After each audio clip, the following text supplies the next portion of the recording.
रामपुर गांव में जहां जीवन सादगी से भरा है, वहां रामलाल का परिवार रहता है।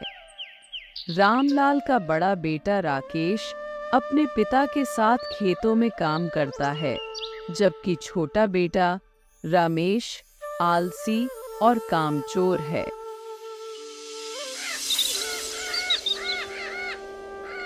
रामेश, तू फिर से यहाँ बैठे हुए हो? कुछ काम धंधा क्यों नहीं करता? पूरे दिन खाने और सोने के सिवा तुझे कुछ नहीं आता। पिताजी, मुझे काम नहीं आता और न ही मेरा मन करता है। तू इस तरह कैसे जिएगा? एक दिन तुझे समझ में आएगा कि मेहनत का क्या महत्व है। रामलाल थके हुए घर लौटते हैं और देखते हैं कि रमेश फिर से सो रहा है। रामलाल का गुस्सा 7वें आसमान पर पहुंच जाता है। रमेश, तू फिर से सो रहा है? तुझे शर्म नहीं आती? कभी कुछ काम कर लिया कर। पिताजी, मुझे काम नहीं आता और न ही मेरा मन करता है। तू इस तरह कैसे जिएगा? एक दिन तुझे समझ में आएगा कि मेहनत का क्या महत्व है। पिताजी, मैं हमेशा सुनता हूँ कि काम करो, लेकिन मुझे यह काम पसंद नहीं है। तो तुझे क्या पसंद है? क्या सारा दिन सोना और खाना ही तेरा काम है? आपको सिर्फ अपनी खेत की चिंता है। मुझे अपनी जिंदगी जीने का तरीका खुद तय करने दीजिए। अरे बस भी करो दोनों, एक ही बात पर रोज लड़ाई क्यों करते हो? तुम बीच में मत बोलो। इस लड़के को समझना जरूरी है कि मेहनत क्या होती है। पिताजी, आप हर रोज यही बात दोहराते हैं। मैं भी तंग आ चुका हूँ। अगर तुझमें इतनी ही हिम्मत है तो 2 दिन घर से बाहर निकलकर पैसे कमा कर दिखा, तब तुझे पैसे की असली कीमत समझ में आएगी। ठीक है, मैं चला जाता हूँ और मैं कभी वापस नहीं आऊंगा। मुझे आपकी जरूरत नहीं है। बेटा, ऐसा मत कहो। गुस्से में गलत फैसला मत लो। अगर तुझे लगता है कि मैं गलत हूँ तो जा, लेकिन याद रख, जब तक तू पैसे कमाकर वापस नहीं आता, इस घर में तेरे लिए कोई जगह नहीं है। ठीक है, मैं चला जाता हूँ। उसे जाने दो। अगर वह सच में कुछ कर दिखाएगा तो लौटेगा, वरना उसे समझ में आ जाएगा कि जीवन कितना कठिन है। बड़ा आया टुकुर टुकुर करने नहीं रहना है मुझे यहाँ पर। देखना, मैं एक दिन बड़ा आदमी बन के दिखाऊंगा।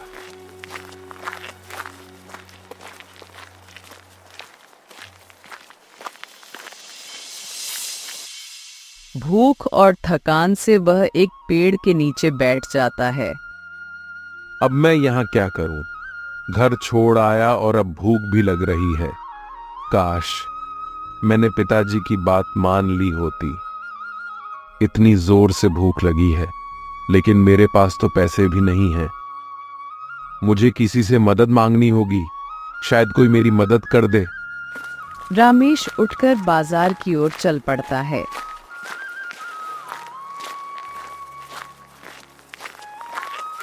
वह एक दुकान के बाहर खड़ा होकर दुकान वाले से कुछ खाने के लिए पूछता है। भाई साहब, मुझे बहुत भूख लगी है। क्या आप मुझे कुछ खाने के लिए दे सकते हैं? यहाँ भिखारी नहीं चलते। अगर खाना है तो पैसे दो। मेरा घर से निकाल दिया गया है। मेरे पास पैसे नहीं है। कृपया मेरी मदद करें।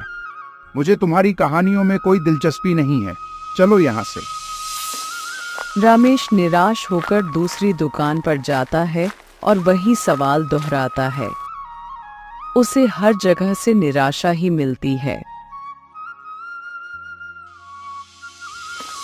कोई भी मेरी मदद नहीं करना चाहता। अब मैं क्या करूं? भूख के मारे मर जाऊंगा। रमेश सड़क के किनारे बैठ जाता है, अपने भाग्य को कोसते हुए। शायद पिताजी सही थे। मुझे पैसे की अहमियत नहीं पता थी। अब समझ में आ रहा है कि मेहनत का क्या महत्व है। रमेश बाजार में भटकता है और एक दुकान के बाहर बैठ जाता है। तभी एक आदमी का वॉलेट गिर जाता है। रमेश उसे उठाकर उस आदमी को वापस देता है।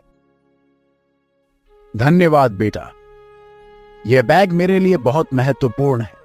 तुमने मेरी बहुत मदद की। तुम इतने उदास क्यों हो? अंकल, मुझे घर से निकाल दिया गया है। मुझे काम की तलाश है, लेकिन मुझे कुछ नहीं मिल रहा। चलो, तुम मेरे साथ चलो, मैं तुम्हें काम दूंगा। अंकल रमेश को अपने घर ले जाते हैं। अंकल का घर सुंदर और व्यवस्थित है। आओ बेटा, अंदर आओ। सबसे पहले कुछ खा लो। तुमने कुछ नहीं खाया होगा, भूख लगी होगी। जी अंकल, बहुत भूख लगी है, धन्यवाद। अंकल रमेश को डाइनिंग टेबल पर बैठाते हैं और उनके सामने खाना परोसते हैं। तुम्हारा नाम क्या है बेटा? जी अंकल, मेरा नाम रमेश है। रमेश, तुमने बहुत अच्छा किया जो ईमानदारी से मेरा मनी बैग लौट आया। आजकल ऐसे लोग बहुत कम मिलते हैं। अंकल, मेरे पिताजी ने हमेशा सिखाया है कि ईमानदारी सबसे बड़ी पूंजी है।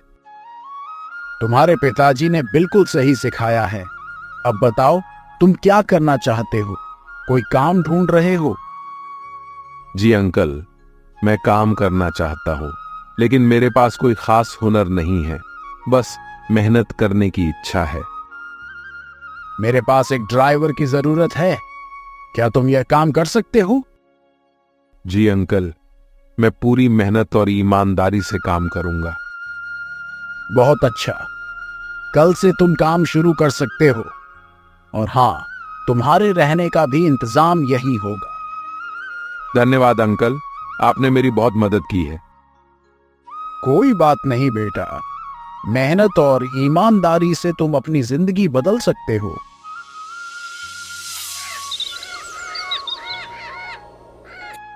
रमेश ने पूरी मेहनत और ईमानदारी से अंकल के लिए ड्राइवर का काम शुरू किया। वह अपने काम में पूरी तल्लीनता से लगा रहता था। रमेश, तुम बहुत अच्छे ड्राइवर हो। तुम्हारी मेहनत और ईमानदारी देखकर मुझे बहुत खुशी होती है। धन्यवाद अंकल, आपकी बातों से मुझे हमेशा प्रेरणा मिलती है।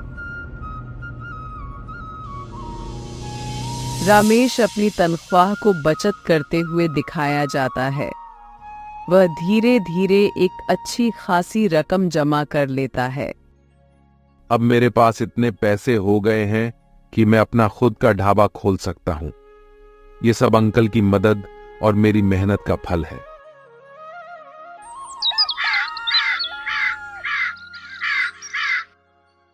रमेश, अब तुम्हारे पास अच्छी खासी रकम हो गई है। तुम क्या करना चाहते हो? अंकल, मैं अपना खुद का ढाबा खोलना चाहता हूं। ये मेरा सपना है। बहुत अच्छा विचार है। मुझे यकीन है कि तुम इसमें भी सफलता पाओगे। अगर किसी भी चीज की जरूरत हो तो मुझे बताना। जी अंकल, धन्यवाद। आपकी मदद और मार्गदर्शन के बिना मैं यहां तक नहीं पहुंच पाता। इस तरह रमेश ने अंकल की मदद से और अपनी मेहनत से एक नई शुरुआत की और अपने सपनों को साकार करने की दिशा में कदम बढ़ाया। रमेश ने अपने पैसे से एक ढाबा शुरू किया और उसकी मेहनत रंग लाई। ढाबा बहुत मशहूर हो गया। रमेश, मैं बहुत गर्व महसूस कर रहा हूं। तुमने अपनी मेहनत और लगन से यह मुकाम हासिल किया है। धन्यवाद अंकल, यह सब आपकी मदद और आशीर्वाद के बिना संभव नहीं था। ग्राहकों की भीड़ ढाबे में आने लगती है। वाह रमेश, तुम्हारे ढाबे का खाना तो लाजवाब है। मैं रोज यहाँ आऊंगा। धन्यवाद, आपका स्वागत है। ये सब आपकी सराहना से ही संभव है। रमेश, यह जगह तो बहुत बढ़िया है। तुम्हारी मेहनत साफ दिखती है। आपकी तारीफों के लिए बहुत बहुत धन्यवाद। मैं वादा करता हूं कि मैं हमेशा अच्छा खाना और सेवा प्रदान करूंगा। रमेश, तुमने जो भी मेहनत की है वह साफ दिख रही है। मुझे तुम पर बहुत गर्व है। अंकल, आपने मुझे एक नया जीवन दिया। आपके बिना मैं यह सब कभी नहीं कर पाता। रमेश ने अपनी मेहनत और संघर्ष से सफलता पाई और अपने ढाबे को मशहूर कर दिया। रामेश, एक बात हमेशा याद रखना, मेहनत और ईमानदारी से किया गया हर काम सफलता की ओर ले जाता है। जी अंकल, मैं आपकी हर बात याद रखूंगा। धन्यवाद।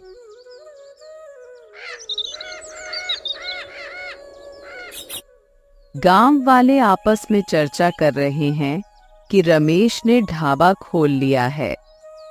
यह खबर रामलाल तक भी पहुंचती है। क्या तुमने सुना? रमेश ने शहर में एक ढाबा खोल लिया है। वह बहुत सफल हो गया है। हाँ, मैंने भी सुना है। उसकी मेहनत रंग लाई। अब उसे सब पहचानते हैं। रामलाल को पता है कि उनका बेटा इतना सफल हो गया है? नहीं पता, लेकिन यह खबर जल्दी ही उन तक पहुंच जाएगी। रामलाल और उनकी पत्नी रोते हुए रमेश के ढाबे पर पहुंचते हैं। बेटा, तुम इतने दिन कहाँ थे? उस दिन मैंने गुस्से में कह दिया था कि तुम सुधर जाओ। पिताजी, मैंने आपकी बात मान ली और मेहनत से काम किया। अब मैं खुद के पैरों पर खड़ा हूँ। बेटा, हमने तुम्हें बहुत याद किया। तुम्हारे बिना घर सूना हो गया था। माँ, पिताजी, मैं भी आपको बहुत याद करता था, लेकिन मैं अपने आप को साबित करना चाहता था। मुझे तुम पर गर्व है बेटा। तुमने सच में कर दिखाया। अब घर वापस आ जाओ। पिताजी, मैं अब से हमेशा आपके साथ ही रहूंगा। अब मैं अपने ढाबे के साथ साथ आप लोगों का भी ध्यान रखूंगा। इस तरह रमेश ने अपनी मेहनत और संघर्ष से सफलता पाई और अपने परिवार को गर्व महसूस कराया। मुझे ये देखकर बहुत खुशी हो रही है कि परिवार फिर से एक हो गया है।